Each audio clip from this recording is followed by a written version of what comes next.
Mon ex? Oh, elle doit encore servir des cafés dans un boui-boui quelque part. Marcus éclata de rire en s'adressant à ses partenaires commerciaux. Ils attendaient le mystérieux PDG de Williams Enterprises, le milliardaire qui pouvait sauver son entreprise. Les portes du restaurant s'ouvrirent.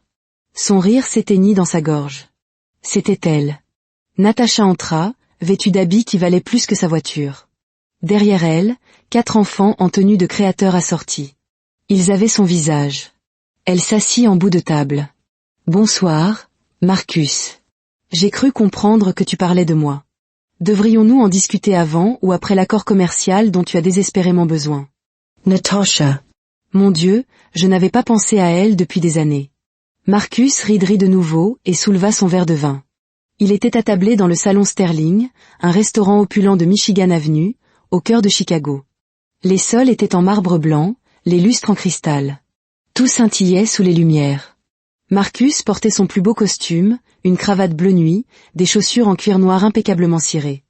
Ce n'était qu'une serveuse dans un petit restaurant, dit Marcus en se penchant en arrière sur sa chaise.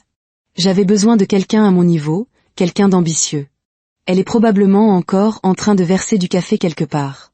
Tom Bradley, le partenaire de Marcus, un homme mince aux cheveux gris et aux lunettes à monture métallique, se tortilla sur son siège. Il ne rit pas. Jennifer Cole, l'autre associée, une femme à la fin de la trentaine aux cheveux bruns et courts, baissa les yeux sur son assiette. Elle ne rit pas non plus. Marcus ne remarqua rien. Il but une autre gorgée de vin. Elle travaillait dans un endroit appelé Sam's Diner, dans le South Side. Des hamburgers graisseux et du mauvais café. Je veux dire, elle était gentille, mais soyons réalistes. Elle n'était pas assez intelligente pour moi. Tom se racla la gorge. Marcus, nous devrions peut-être parler de la proposition. Je dis juste, continua Marcus, que Natacha n'avait aucune éducation, aucun objectif. J'ai pris la bonne décision en la quittant. Elle vit probablement encore dans un minuscule appartement, luttant pour payer son loyer. Jennifer, visiblement mal à l'aise, jeta un coup d'œil vers l'entrée du restaurant. « Quoi, Marcus ?» reprit-il en riant. « C'est la vérité. Je suis sorti avec elle pendant environ 6 mois. Elle était jolie, mais c'est tout. Aucun avenir là-dedans. » Les portes du restaurant s'ouvrirent. Une femme de grande taille entra. Elle portait une robe noire parfaitement ajustée. Des boucles d'oreilles en diamant captaient la lumière. Le cliquetis de ses talons résonnait sur le marbre. Elle avançait d'une démarche lente et assurée. Derrière elle, 4 jeunes garçons, tous vêtus de costumes noirs assortis, regardaient autour d'eux. Ils devaient avoir 4 ans. Ils marchaient en ligne, se tenant la main. Marcus cessa de parler. Il fixait la femme. Elle avait la peau mate, des cheveux bouclés qui tombaient sur ses épaules. Son visage lui était familier. La femme s'approcha.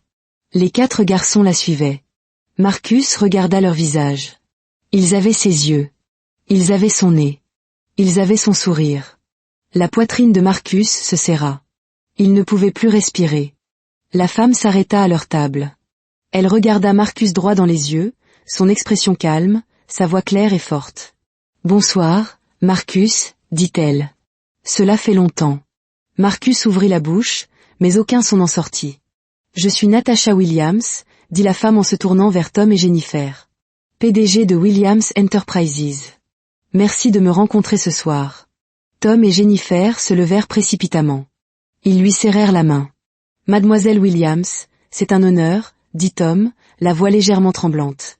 Natasha leur sourit, puis se tourna de nouveau vers Marcus.